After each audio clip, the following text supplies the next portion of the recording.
Okay, let's talk a little bit about sermons. So there are generally, in my opinion, three types of sermons. There's those that build up your faith. There are those that call you to act on your faith. For example, lead you towards sanctification or to evangelize your friends and coworkers, to spread the word. There are those also that expound upon the faith or expound the faith, they explain the faith. They give more details about theology and doctrine, so that you have a better understanding of who God is, what his purposes are, how he functions. Most sermons, I would say, are on 2 and 3. I don't know if you'd agree, but I think most sermons are on 2 and 3. And last Sunday, Joshua, I don't know if y'all have met Joshua, he's been coming to our church for a few months.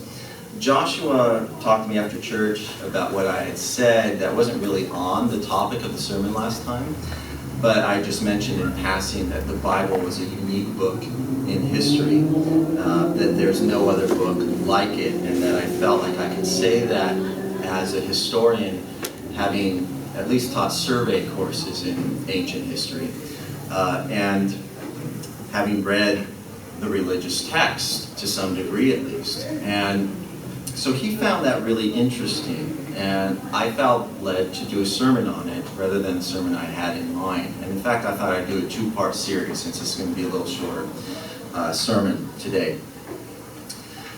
And this is called The Uniqueness of the Bible, Part 1. So we're not going to get through all the unique parts today, just half of it. And I thought that I would introduce this by, bless you, explaining why I am a Christian, as if you're interested. Brian, why are you a Christian? Well, I'm so glad you asked. If someone were to ask me that, I would list quite a few different things. The first would be nature. That's my starting point. It shows the evidence of a supreme intellect and power.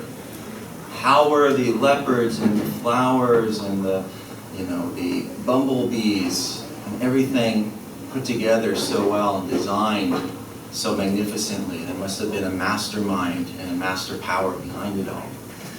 And there's philosophical arguments, the sort of things Rafi is just an expert at. I would give you an example like the necessity of a first cause or an uncaused cause. If every effect has a cause and then that cause is an effect of something else, you seem to go back ad infinitum with dominoes. Everything is caused by something else, everything's an effect of something else, but then it never begins. This is Thomas Aquinas sort of stuff, right, Rafi? And so there has to be some starting point, some uncaused cause, and as Aquinas said, we call that God. Those are meaningful arguments, very meaningful. Then there's the Bible, which is a history of God's interactions with and communication with mankind. It's pretty big, isn't it? Let me keep going on the list. Accounts of modern miracles are another reason you could say that I stay a Christian, or not stay a Christian, that sounds bad. They help my faith. They help cement it. They help when my faith might be weak. To hear those sort of things are very encouraging. God answering my prayers encourages my faith. Christian love really stamps its divine mark on Christian faith. Christian love is so important. When you see that in believers where they love you with agape love, we've talked about that.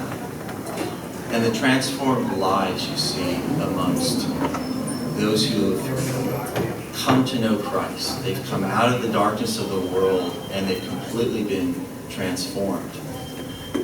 It's miraculous in its own unique way. Now, if we look at these, and if I do it from my own personal position, I'd say, well, you know what? I was already a Christian when these things had an influence on me. So they're not really the reason I became a Christian. And they can be the reasons why some people become a Christian, but usually these aren't the sort of things we look to when we evangelize others.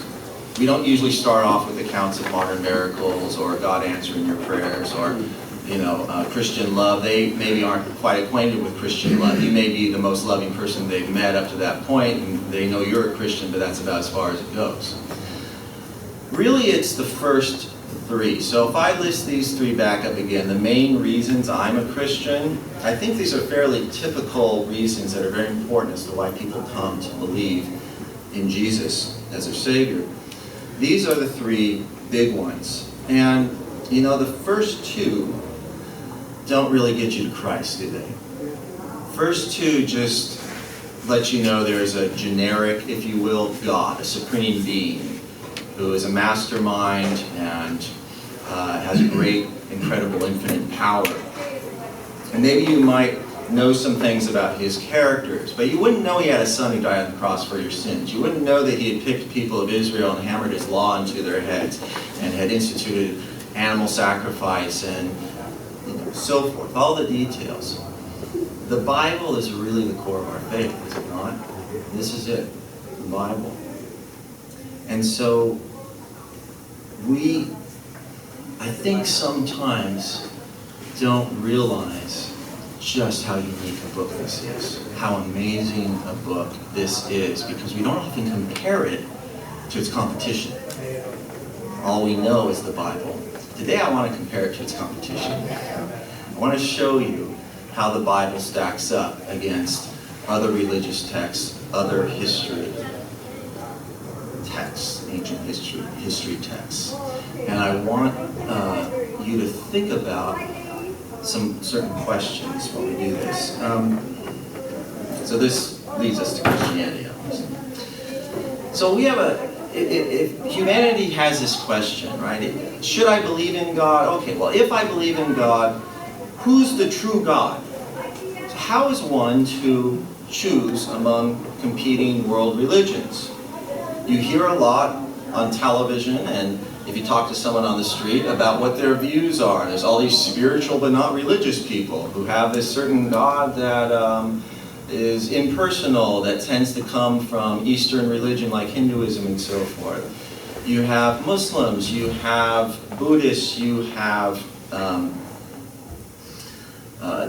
in the ancient world, all sorts of different polytheistic gods, right? And there are modern pagans as well. How do you choose the right God? Well, perhaps to see which God is real, you need to investigate which God actually did things in history. Which God actually revealed himself in a way that seems, I don't want to use the word scientifically sound because it has its own bit of baggage, but something that has a sort of courtroom level of evidence to back it up. Is there a God that seems to have evidence that would pass muster in court? So you have to look at the literature, right? Well, we're looking for a history book, maybe, on our quest to find the one true God, or the multiple true gods it could be. What is a history book or a text? This is a serious question without my hands raised. So I can't completely just go from classroom to pulpit with a clean break. What is a history book or a text? What differentiates it from other forms of literature? Any ideas? What would you expect? Yeah, Tom? Recordings of past events. Okay, great start. Okay, recordings. Would you Man-made. Consider a certain way those would be recorded? What would you expect from it? Yes? Chronology. Chronology. And what would chronology involve? Like one thing happening after another, but would you expect more than just this happened and that happened? Witness testimony. Witness testimony, okay, testimony. But let's get back to chronology for a second. Like time frame? Like maybe a time frame. How long between each of the events? Yeah, like how long, or if we could get a date, that'd be great, or something to place it in time, right? Imagine this. Imagine you opened up a college history book today, and it had no dates, and it had no years. What would you think? Yeah, you think, wow, this is great. I don't have to remember any dates in this class. But you would say, I don't really know when this happened, and I don't know that this is all verified. Like, how well do they know that this stuff happened? Some sort of chronology is really important, isn't it? Would you expect anything else? Yeah, Laura? You would want it to be accurate without the historian inputting his or her own beliefs into it. So you're saying very accurate to the facts, like a big emphasis on the facts. There may be a point to it, but it should have the facts, right? Yeah. Okay. Would we expect specific cities, locations? What if you had a history book that didn't have any specific geography involved? Would that be a history book? Probably not. If you opened a modern day history book and there were no specific locations, what would you think? I'd be curious to know why they, if it was like, let's say, economic history book, like, and it wasn't made too specific, but it's a very basic one, just discusses when you had these cases of, say, certain supply and demand. Yeah, but I would even expect some examples. If it's a history book, I want to have some specific, locations, at least at some level. Let's take a look at some of the world's earliest literature. I've given an assortment. It's obviously not comprehensive, but if you go back to the earliest pieces of writing, aside from a list of how much a merchant sold of his products or something that is actually literature. This is a good representation of the earliest stuff. In Mesopotamia, we have the Epic of Gilgamesh. Sumeria is a part of Mesopotamia in the south. In Egypt, we have a lot of things like this one, the Book of the Dead that has spells and instructions for the afterlife. In Egypt, you also have a lot of engravings on either walls in pyramids and on coffins that are spells for the afterlife. And we've got the Torah, the first 5 books of the Bible, which would have been penned in the Sinai or Arabian wilderness, depending on which route you believe the Exodus took place. We go to the east. We've got in China, the earliest literature is poetry. And it's about all sorts of things. There's over 300 anonymous authors in this classic book of poetry. It's called the Classic of Poetry in China. So it has religious hymns mixed with funeral eulogies and just songs about everyday life, love, farming, etc. And in India, we have the Rig Veda. It's the earliest of the Vedas, the sacred Sanskrit literature of Proto-Hinduism, the Vedic religion. And that was written about from 1700 to 1100 BC. These are mostly hymns to the gods. Was any of this history? Do we have a history book anywhere here? Every one of them. Every one of them are history books. So I would argue that they're not. They're not? And I think you might have missed the first part. I'm not sure if you looked in when we asked what we had a question, group question. What do we expect from a history book? Location, timeline. But the poetry isn't really a history book. Poetry is about just your experiences, and it's an art form. It uses all sorts of different methods of putting phrases together, cleverly, metaphors, similes, that sort of thing. Paints pictures. The Rig Veda is a religious book about hymns, right? If we were to take all our song sheet and use those, well, as Christians, that would actually have some history. But for the Indians, it really wouldn't have history. It wasn't a historical type of religion. And then we go over to some other ones. Book of the Dead, again, that's not recording what happens in this world, not really a history book. The Epic of Gilgamesh, that's an interesting one. That one we'll want to revisit. But the Torah stands out, doesn't it? That list. Well, you know what? We don't always get this story from modern historians. So if you were to ask a historian in a college today, who wrote the first history book? They would probably say Herodotus did. Who was Herodotus?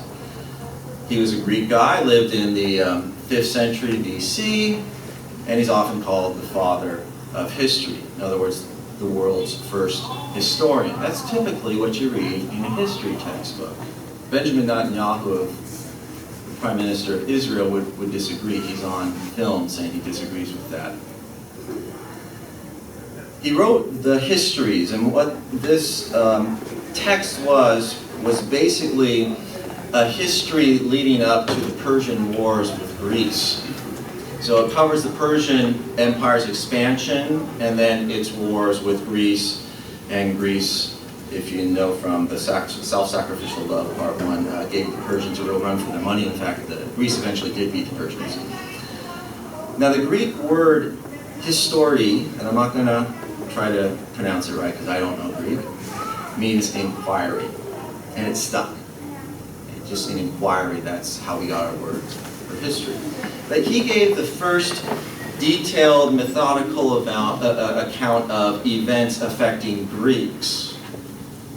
And Greeks really impacted Western civilization. But it's about events affecting Greece. How about this guy, Moses? Benjamin Netanyahu says he's the world's first historian. And you know what? I agree with him. He, of course, was a Hebrew raised in Pharaoh's court. He wrote or compiled the Torah. There might have been some earlier writings from Adam and Noah, depending on your viewpoint. And this would be in the mid-15th century BC. And he gives a very detailed, methodical account with specific dates, or at least years, some sort of marker chronologically based on someone's life or reign or that sort of thing. And specific people, places, and genealogies. How do we know that Moses is the author? It's implied in the Torah itself. In these passages within the Torah, it talks about Moses making a record of different items. It doesn't say straight out he wrote the Torah. Other Old Testament books indicate that Moses was the author pretty strongly. And Jesus clearly attributes the Torah to Moses, talking about the book of Moses. In Mark 12:26, this is what Jesus says, "And as for the dead being raised, have you not read in the book of Moses, in the passage about the bush, how God spoke to him, saying, I am the God of Abraham, and the God of Isaac, and the God of Jacob." What about the date of composition? How do we know when Moses wrote the Torah? Well, genealogies in the Old in the Old Testament, 1st and 2nd Samuel, 1st and 2nd Kings, and so forth, allow us to establish pretty closely the date of Solomon's reign and the building of the temple. And then, if you look at 1 Kings 6:1, it says that the date of the Exodus was 480 years before the building of Solomon's temple. So that tells us pretty closely when the Torah must have been written, because it would have been during the lifetime of Moses, and Moses didn't make it into the Promised Land. Certainly there were some editors afterward, but the crux of it would have been written by Moses. Here's the verse. "In the 480th year after the people of Israel came out of the land of Egypt, in the 4th year of Solomon's reign over Israel, in the month of Ziv," which is the 2nd month, "he began to build the house of the Lord." Do you see the markers here? It doesn't say in the year 900, 50 BC. Laura has the actual date in her head. She's smiling, I can tell. But that's close to the date that he built it. Well, they didn't have that calendar that we have today. But it gives a marker. The 4th year of Solomon's reign over Israel, in the month of Ziv, which is the 2nd month if you didn't know, he began to build the house of the Lord.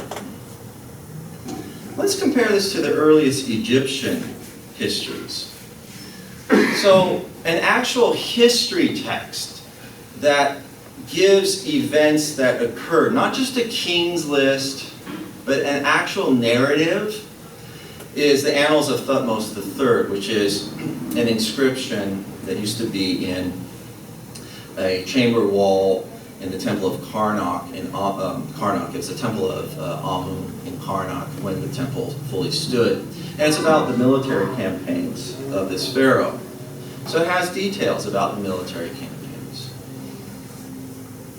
But the first comprehensive history of Egypt that actually talks about going into the far past, the earliest pharaohs and how long they reigned and what they did and that sort of thing, doesn't come until the 3rd century BC. It's a long time after Moses wrote the Torah in the 15th century BC. And the author was a Hellenized Egyptian, Manetho, an Egyptian priest. He was commissioned by the Ptolemy Greek leaders who ruled over Egypt at that time to write this history. Does that surprise you that we don't have a history? Egypt was a grand place. Like, everyone feared Egypt. It was one of the first nation states, whereas other areas were city-states, other governments. Egypt was powerful, it had lots of money. And yet, it takes until the 3rd century BC to really have a history written of Egypt. Writing history was not a common endeavor in the ancient world. The Bible stands out with this as a unique book. But hey, you might ask, aren't there other religious texts like the Bible with the accounts of the actions of gods? Yeah, there are, but they're not quite like the Bible. They're of a very different genre. Mythical poetry. They're not written in a historical manner. They don't have the qualities of a history text like we named earlier on. Would you like me to show you some examples of some of these things? Would that be interesting to you? Yes. Yes, All right. please. There we go. Let's go to India. The Mahabharata, the great epic of the Bharata dynasty is what it means. So it's the longest poem in the world. It's about a war between these related princes, their cousins, the Kaurava and the Pandava princes. It's written down in the 4th century BC. Now, its original author, we think, was a guy named Vyasa, but it was first passed down orally for generations. In fact, verses, thousands of verses were added to this thing over the centuries. It may have had as little as 9,000 verses to start. Some historians argue that, but it had at most 24,000, and in its complete form, it was 100,000 verses. So people passed it down, charioteers, orally, and they added verses until someone wrote it down in the 4th century. There's no dates, no years, no genealogies. There's like 3 areas, geographical references, that it makes that we can identify. At least one of them we can, but nothing more than that. This is one of 2 of the great Indian classic pieces of literature. The other is the Ramayana, which means the deeds of Rama. Let me give you a little info about this. So the date for this is close to the other one, the 5th century BC. And keep in mind, there's like no history text that India has that are these strict, like I'm giving you the closest thing to their history right here. This is it. Besides like hymn books and stuff. There's no dates, years, or genealogies in it, and it's chock full of magic. The thing just shouts fairy tale.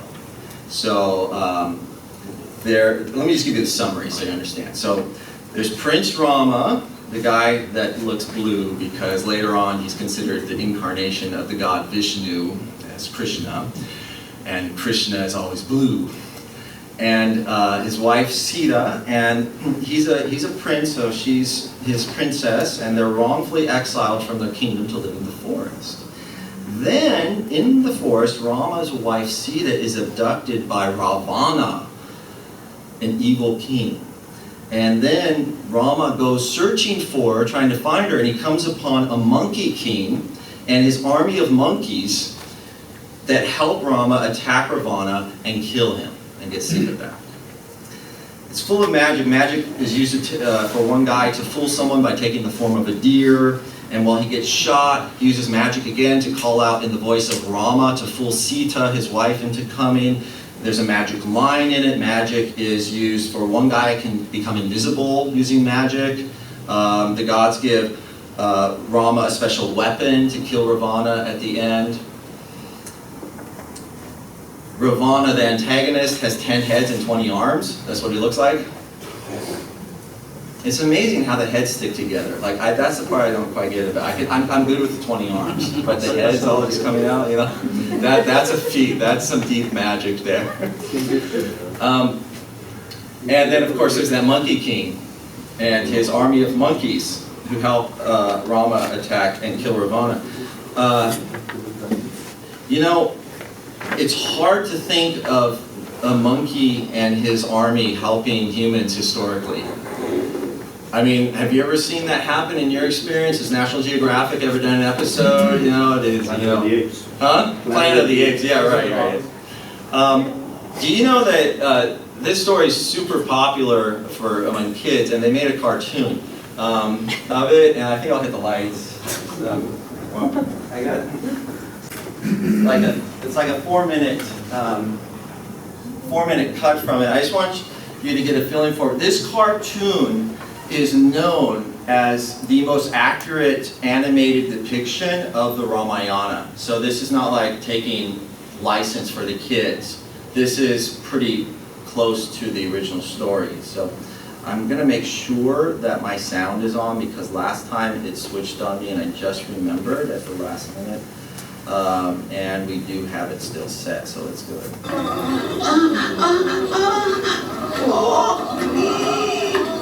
So the army of monkeys has already been enlisted by Rama to help him, okay? So they've had some battles already.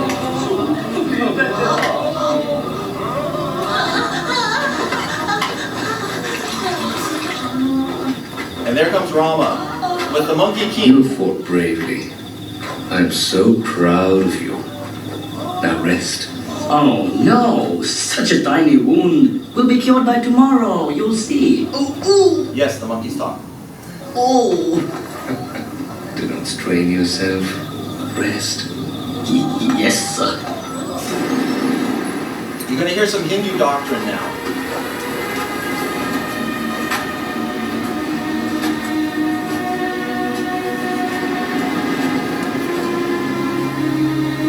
Brother, how could you cremate the bodies of our enemies along with those of our own soldiers? Lakshman, they were our men and Ravan's men while they were alive. But in death, they are no longer enemies. Do they not, all of them, deserve a solemn cremation? It is not like a true warrior, a true Kshatriya to be moved by such emotion. My brother, when we set out on this expedition, I too was full of anger and bitterness. But on our journey to Lanka, I've come to see that all of us have received the precious gift of life from the gods. And it is more important to be a good human being than to be just a good Kshatriya.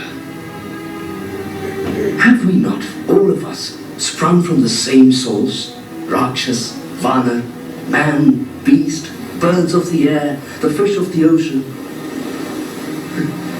Yet, some of us, in ignorance, draw their bows and swords against their fellow creatures. Many have fallen on this battlefield today, and many more shall die before the war is done. And as a Kshatriya, I shall continue to fight my battles. But when I burn the dead, I shall pray for a world free from all wars, where a man does not raise his hand in anger against his own brother.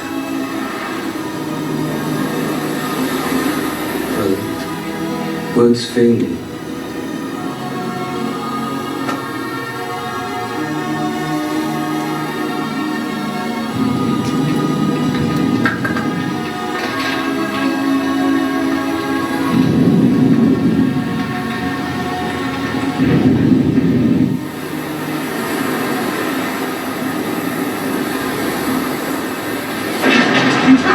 Then they go to war. Oh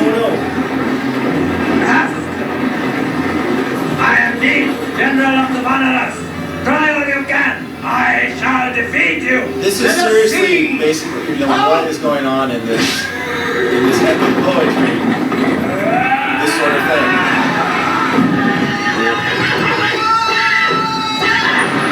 And so forth. So the monkeys fight, and they end up building a land bridge to Lankra. If you wouldn't mind, Haraj, kind of lights, would you? Thanks. And so Rama wins and gets Sita back. But again, is this history? Imagine you're a Hindu, and there's all these stories. There's like over 1 million gods in Hinduism. You go, one man traveled throughout all of India through the different villages and came out with like 1 million different gods. And there's all these different stories and variations, and these stories have had additions over the years, more verses, passed down orally, written down later. And it's just in a completely different world than the Bible. And because of time considerations, I'm going to start up with the next bit of the sermon about Gilgamesh next time, because we have a hard break. We got to finish out the service by 2:15. Because you might be saying to yourself right now, you know, this wasn't a very edifying sermon. We didn't have much of the Bible in it. Part 2 is coming, and I want you to be part of being an effective Christian is to know what the enemy's going to throw your way, to be very familiar with the tricks of the enemy. My point with these 2 sermons is that you can go out with a Bible with confidence. You can tell someone, read this book. There's no book like this in history. You've never seen a book like this if they haven't read it. And a lot of millennials and Generation Z haven't read it. This book is a history book. It's got all these dates and genealogies. We'll look at that next time. Be confident with that. It's not like one book out of many that we happen to choose. So let's have Roberto. Is he around? I didn't see you there. Come back up, and we're going to do a tithe and have a prayer for that. So Robert's going to sing us in a song or two, and then immediately after that, as we close, we got to make sure that we set up for the missions luncheon. So, let's have a quick prayer as Robert said. Dear Lord, thank you for your word, God. Thank you for instructing men to carefully write down, to record your interactions with us in history, how you revealed yourself in history. It wasn't men making up fairy tales, it was men carefully documenting what you, the Lord, have done. And we're so grateful for that you cared about us enough to give us your word, so that everyone in the world could have access to who you are and to your plan of salvation, Lord. We thank you for this, we praise you, and we pray that we would be bold knowing that. In Jesus' name, amen.